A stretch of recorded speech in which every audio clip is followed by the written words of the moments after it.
Esto es Orígenes del Arte Dramático, un ciclo de charlas de la mano de Augusto Nelotto y Más Musical, donde te contamos todo sobre el origen del teatro. El día de hoy, Stanislavski y el realismo.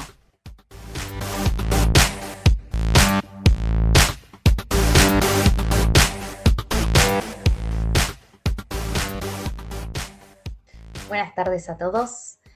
Mi nombre es Andy Falconaro de Más Musical. Estoy acá con Agustina Tonelotto, licenciada en Artes Escénicas, que hoy vamos a tener una charla sobre los orígenes del arte dramático, en especial el día de hoy sobre el realismo y Stanislavski.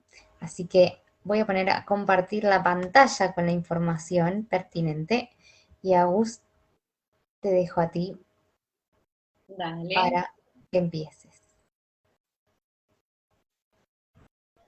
Bueno, vamos a empezar entonces por entender, ¿no? De esto que vamos a estar viendo, que es el realismo visto desde Stanislavski, pero antes de llegar a eso, sí, debemos entender de dónde viene, cuál es su principio, cuál es la concepción del realismo, ¿sí?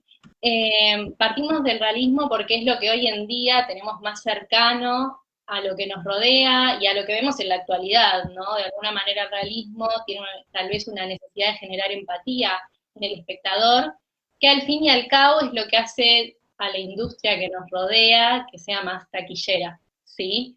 Pero si hablamos puntualmente de realismo, tenemos que ir un poco más atrás con el naturalismo y ver de dónde surgen ambos, ¿sí? El realismo surge en la modernidad se marca una etapa, ¿sí? Que principalmente surge a partir del agotamiento del teocentrismo, como dice ahí en la diapositiva, todo lo que era desde anterior a la modernidad estaba marcado por la religión, ¿sí? Ya sea si también mencionamos desde los orígenes del teatro griego, desde el Renacimiento inglés, entre otros, el centro era marcado por la religión. ¿Sí? Entonces esto se ve agotado, empieza una nueva concepción del hombre, ¿sí? El hombre como el centro de lo que sucede y el mundo que lo rodea, ya sea el hombre como nosotros, personas que trabajamos, como también personas con más poder, ¿sí? Hay una idea de lo que antes era una representación rígida, que tal vez era con el fin de entretener o con el fin mismo de mostrar algo de una manera, tal vez también para distraer a las personas, deja de ser visto de esa manera y pasa a ser, bueno, vamos a representar algo, ¿sí? A representar otra cosa.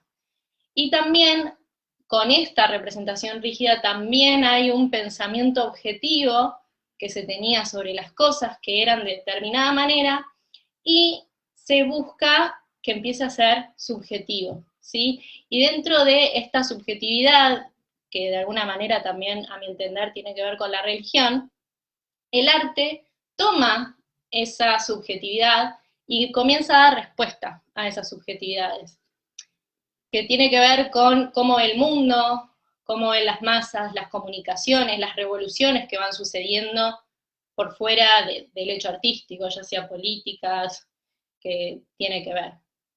Pasando a esto que acabamos de decir de cómo era antes y cómo comienza a ser, ¿no? Aparece lo que es el teatro moderno. Y dentro del teatro moderno, ¿sí? Surge este nuevo drama que trata de poner en juicio de valor, ¿sí?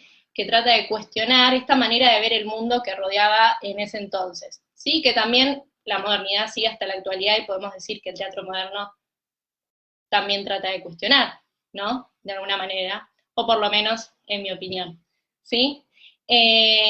Tal vez antes, como le decía, tenía el interés de entretener y era individual, ¿sí? Era un conjunto de actividades individuales puestas todas juntas en escena y ahora eso era cuestionado y se cambiaba. Cuando surge esta modernidad, ¿sí? Aparece lo que es el teatro naturalista, ¿sí? Y el teatro realista. El teatro naturalista podemos decir que busca reproducir una foto de esa realidad. Entonces, es un recorte, una acción de algo que sucede, que en base a un estudio científico y social sobre X situación, sobre X cosa, ¿sí? Aparece el teatro naturalista para representar eso y reproducir aquello que estamos viendo. Entonces, podemos de alguna manera resumir que el teatro naturalista, para ya diferenciarlo de lo que viene ahora el realista, sería reproducir, digamos, lo que se quiera representar, siempre desde un aspecto o desde un lugar o desde un análisis empírico y científico. Ahora, cuando hablamos de teatro realista, ¿sí? Para ya meternos también en lo que es luego Stanislavski y su método, ¿sí? Tenemos que tener en cuenta que, a diferencia del naturalismo, esta idea de teatro realista dentro de la modernidad busca dejar reproducir, desarmar, si bien se toma todo lo empírico y lo científico de una sociedad, en este caso si lo ponemos en contexto, busca desarmarlo, llegar al punto, a la esencia que eso tiene, ¿sí? Que se puede decir a la emoción, a la principal emoción, y explotarlo de alguna manera dramatúrgicamente o artísticamente. Ese es el fin del teatro realista, conectar con el espectador y que el espectador, esa principal emoción o esa esencia que tiene eso que se tomó para representar, llegue y genere empatía. Y es por eso que en el teatro realista también aparece la concepción también de la cuarta pared, ¿no? La cuarta pared trata de ignorar al espectador, porque si el actor también deja de reconocer al espectador que está ahí porque está metido en el personaje y el espectador es consciente de eso, también entra dentro de lo que es la escena, dentro de lo que es la acción, y cree, empatiza con el personaje que se está mostrando, ¿sí? En otras palabras, también podemos decir que dentro de lo que decíamos antes de la modernidad y la subjetividad, el teatro realista elige esa subjetividad que quiere mostrar, y eso es lo que decide mencionar al espectador desde una manera y un aspecto artístico. Si pasamos con el teatro realista como actores, es decir, bueno, voy a hacer teatro realista de esta manera, bueno, hay un autor, un teórico teatral que es Stanislavski, ¿sí?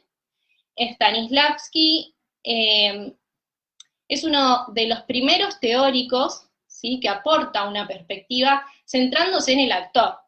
Digamos, Stanislavski fue de los primeros en reflexionar no solo del realismo, sino sobre el trabajo del actor y profesionalizarlo, lo que él hacía, ¿sí? Él fue uno de los primeros también teóricos que crea una pedagogía, ¿sí? Y una técnica concreta que el actor puede seguir paso a paso para construir un personaje y llegar a un teatro realista. Stanislavski quería calidad, quería sacar lo que venía hasta el momento como el melodrama, ¿sí? El melodrama es aquel teatro que se caracteriza, por ejemplo, por ser hiperdramático.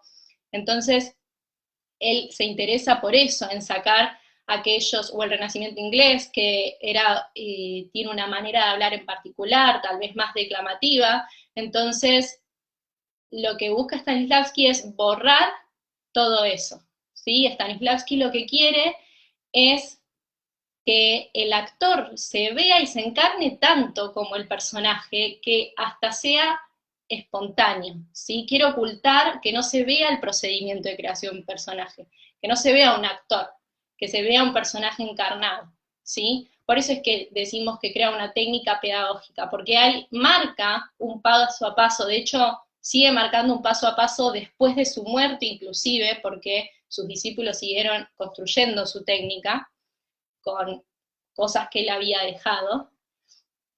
Y es por eso que, bueno, como decíamos, él crea una técnica, ¿sí? Con el énfasis de mostrar calidad y mostrar este realismo, que el objetivo, como dijimos antes, es que el actor genere una empatía con el espectador y a partir de ahí sucedan cuestionamientos y el despertar o el renacer de un espectador que pasa a ser tal vez inteligente y no pasa a ser un espectador dormido, ¿sí? Bien, puntualmente para todos los que ven este video, actores, Stanislavski nos propone una técnica, ¿sí? Podemos decir que su técnica se basa en, como dije antes, dos momentos. Una etapa que tiene que ver con antes de su muerte, claramente, y la otra parte después. Vamos a llamar a la primera parte el método o sistema. Hay algunos autores que le dicen el método y otros que le dicen el sistema. Y la parte post-muerte es la parte de las acciones físicas, ¿sí? Cuando hablamos de el método, en su principio, él lo que quiere es que el actor construya una idea y una vivencia del personaje, ¿sí? Y que el actor, en realidad él apela a que el actor tenga la capacidad y la voluntad de meterse y de brindarse enteramente al personaje, ¿sí? Tanto claramente con el método y las acciones físicas, el objetivo es ese, encarnar al personaje como propio, que el actor no sea visible, y como dije antes, que el personaje sea espontáneo. Pero puntualmente, con el método, en este principio, en esto que antes tal vez era más improvisado, que era más superficial, él lo primero que propone para que un actor, ¿sí?, que esto lo puede usar cualquiera que esté preparando un personaje, después vamos a hablar si funciona o no, es lo que propone, bueno, duplicar los ensayos, pero que el primer encuentro que tenga un actor con el texto va a ser muy extenso, la mitad de los ensayos van a referirse a un trabajo de mesa. Y dentro de ese trabajo de mesa incluye el análisis del texto, la lectura, la palabra, ¿sí?, sobre esa la construcción del personaje, las circunstancias dadas, el sí mágico, el objetivo por escena y el superobjetivo como primer acercamiento a la construcción de un personaje, ¿no? Entonces, en esta idea de profesionalizar al actor y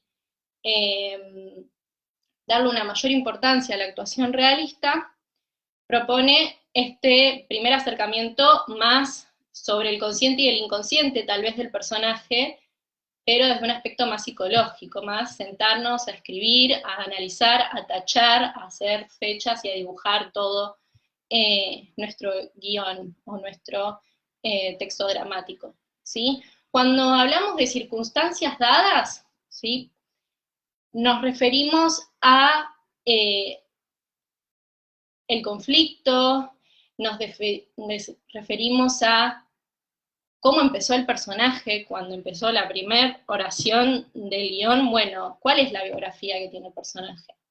¿No? ¿Cuál es su propósito? ¿Sí? ¿Cuál es, qué es lo que le pasó anteriormente? ¿No? Es construir toda la vida de ese personaje. Y de esta manera, todo eso que estamos nombrando, como la biografía, las circunstancias, los conflictos que tiene, etcétera, de ese personaje, encarnarlos y hacerlos propios, tenerlos siempre en cuenta para construir el personaje. Posterior a eso, viene una etapa que se llama sí mágico, que es toda esa biografía que nosotros hicimos del personaje, por ejemplo, no sé, empieza la oración diciendo que el primer diálogo es ella contando cómo extraña a su marido que murió hace un año. Bueno, es un personaje que murió, que es viudo, o sea, empezamos desde ahí. Entonces, el sí mágico, en este caso que propone Stanislavski, es hacerte la pregunta de ¿cómo me sentiría yo si hace un año falleció mi marido, con el cual pasé 20 años casada, tuve 3 hijos, ¿cómo me sentiría yo cuando veo a mis hijos que extrañan a su papá? Es hacerse un montón de preguntas que claramente tienen que ver o tienen que ser en relación a la obra de teatro a representar, pero es la idea de construir un imaginario sensible de cómo el personaje reaccionaría para nuevamente encarnarlo y vivirlo, ¿sí? Apelar nuevamente a que el actor se sienta como ese personaje, ¿sí? Al mismo tiempo, Stanislavski propone que a medida que se hacen esas preguntas y se respondan esas preguntas, nosotros como actores en el guión nos vayamos marcando el objetivo que tiene cada escena y el superobjetivo que es de toda la obra. Él hace referencia a algo que viene desde el teatro griego, que son las diferentes unidades de acción. Con unidad de acción nos referimos cuál es el objetivo de esta escena, porque entendemos que cada escena hace avanzar a la historia. Entonces, cada escena tendría un objetivo, la idea es marcar ese objetivo, y después un superobjetivo que es el que se va acumulando y llega al final para ese futuro desenlace, sea cual sea. ¿Sí? De esta manera también, con esto él propone la llamada partitura, ¿sí? Que va a tener que seguir el actor para ese personaje. Por último, dentro de algo que pueden utilizar también ustedes como actores, o no, es lo que se llama memoria emotiva. La memoria emotiva, Stanislavski la propone nuevamente con el objetivo de que el actor se crea el personaje, pero a apelar a los sentidos de un recuerdo vívido. Entonces, pide al actor que se identifique con el personaje para poder sumergirse en ese pasado y en esa geografía que ya lo incluye, ¿sí? Y se apropien desde una manera real de esa emoción. Como dije en el ejemplo anterior, si en el ejemplo anterior había una pérdida, tal vez esa pérdida similar, ese recuerdo de esa pérdida, yo trabajo sobre esa emoción, sobre lo que a mí me generó, es decir, ya no me tengo que imaginar, no es el sí mágico simplemente, es lo que a mí me sintió, lo que yo sentí, ¿no? Por eso apela a lo sensorial, a los sentidos, porque son también esos sentidos los que nos recuerdan una emoción. Por ejemplo, no sé, cuando nosotros a veces olemos algo que nos hace acordar a una persona, ¿no? Hay como distintas técnicas que nos llevan desde un aspecto sensorial a traer tal vez una emoción, ¿sí? Entonces, eso es lo que se busca con la memoria emotiva. Con todo esto, Stanislavski es que proponía una construcción del personaje y que el actor actúe. Principales autores teatrales con los que trabajó, podemos mencionar a Chekhov, ¿sí? Si les interesa leer alguna obra, que se los relaciona como también autores realistas. Ahora bien, antes de que él falleciera, empieza junto con Meyerhold y también luego aparece Grotowski a investigar sobre las acciones físicas, ¿sí? Después vamos a mencionar esto de por qué las acciones físicas, pero empieza él a decir, bueno, tal vez no es solamente un trabajo de mesa, acá lo que nosotros acabamos de mostrar es un trabajo de mesa muy extenso, ¿sí? Estamos hablando de memoria emotiva, imagínense, cada escena tiene un objetivo y de cada objetivo hacer, por ejemplo, un ejercicio de memoria emotiva. Probablemente muchos de nosotros hicimos en nuestras clases de actuación ejercicios que tienen que ver con memoria emotiva, con el sí mágico. Un ejercicio que, por ejemplo, se suele hacer en relación a la memoria emotiva son 2 personas enfrentadas, te dirigen sobre qué emoción se tiene que llevar y te dicen, bueno, tenés que pensar en una persona que extrañes y, por ejemplo, y le vas a decir todo lo que te pasa. Y ese es un ejercicio para esa emoción. ¿Y qué me despierta a mí recordar esa persona que yo extraño? Y esa emoción, a partir de que termine ese ejercicio, empiezo a hacer la escena. Bueno, todo eso sucedía, pero cuando hacían todo esto, en un momento Stanislavski dice, falta algo, vamos a empezar a indagar sobre otras cosas. Justo en ese momento, en lo que es el Teatro de Moscú, que es de donde él es cofundador, que también estaba Meyerhold, que es un referente de también teatro físico, empiezan a investigar sobre las acciones físicas que llevan a un actor a construir un personaje. Entonces lo que él propone, en vez de hacer miles de ensayos o muchísimos ensayos con miles de ensayos con mucho trabajo de mesa, lo que él dice, vamos a hacer una sola lectura grupal y análisis del texto, un debate, y vamos a empezar a improvisar. Entonces, él empieza a pedirle a los actores que improvisen las situaciones que pasaban en la obra, sin necesidad de aprenderse el texto, ¿sí?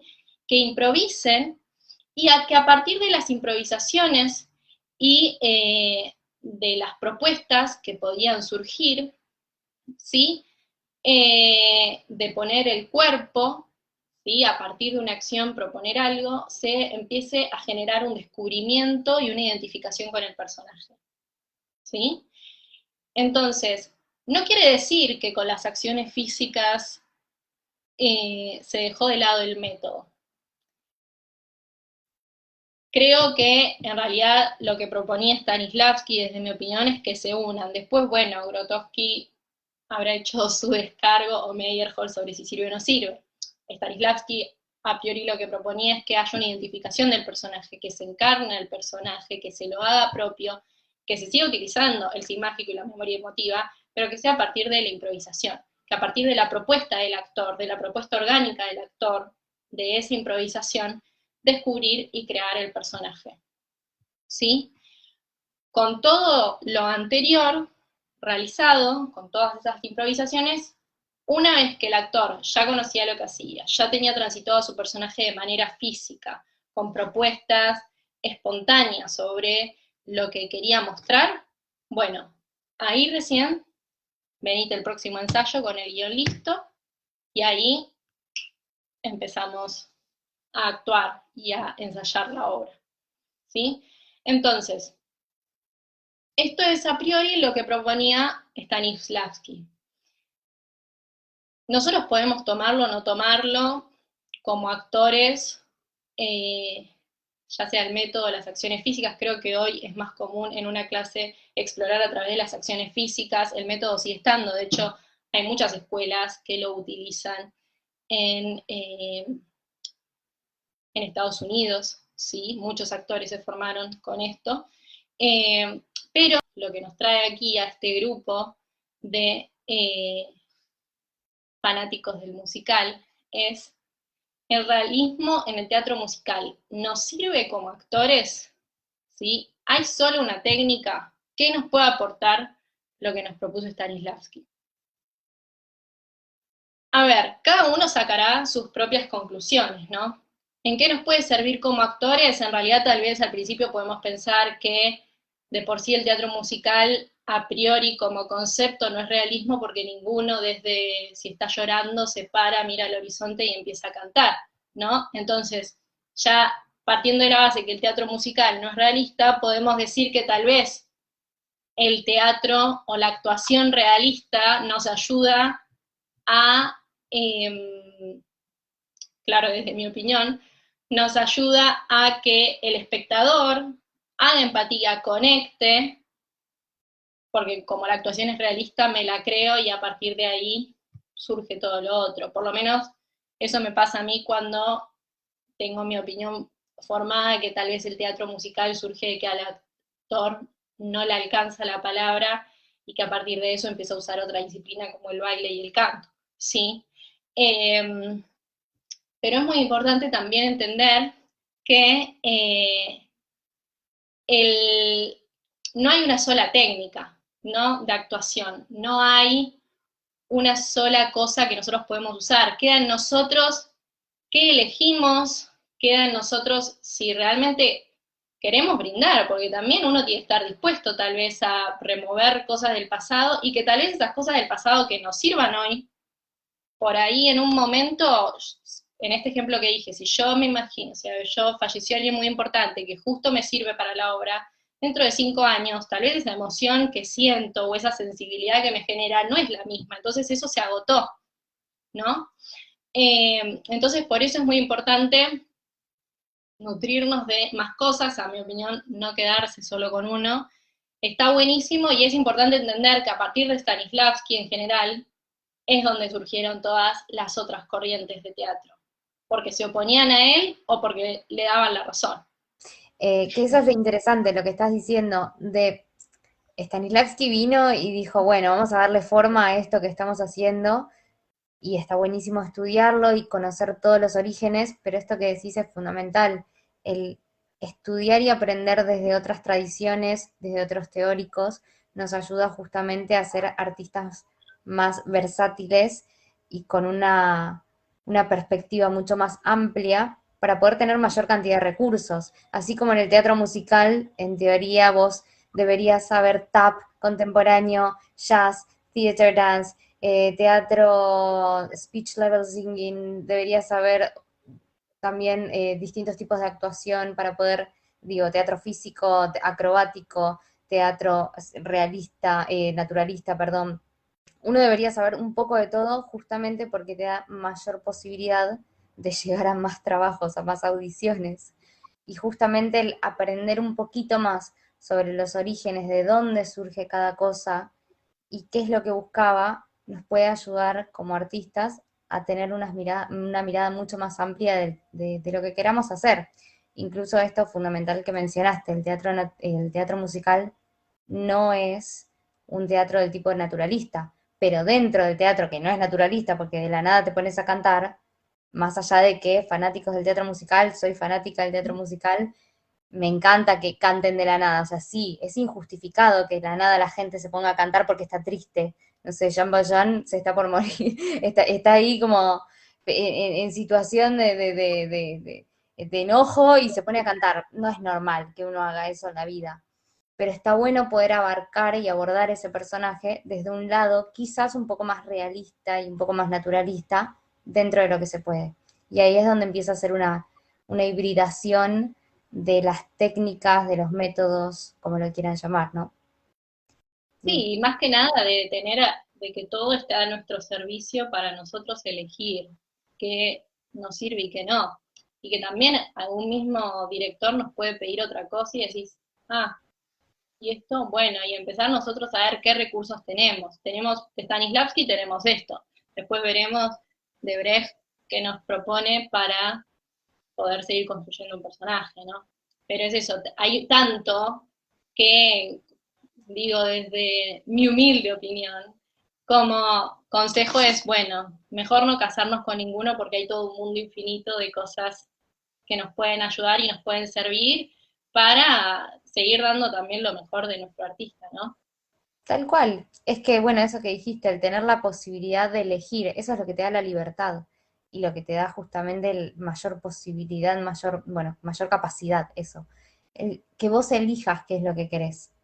Qué es lo que querés hacer arriba de un escenario, qué es lo que querés hacer con un texto, qué es lo que querés hacer con una canción, una coreografía, lo que fuere, poder elegir y que esté dentro de vos y no que sea lo que haces sea lo que simplemente te sale porque no tenés otra opción. Eso es lo fundamental. Así que bueno, Agus, me encantó, maravillosa clase.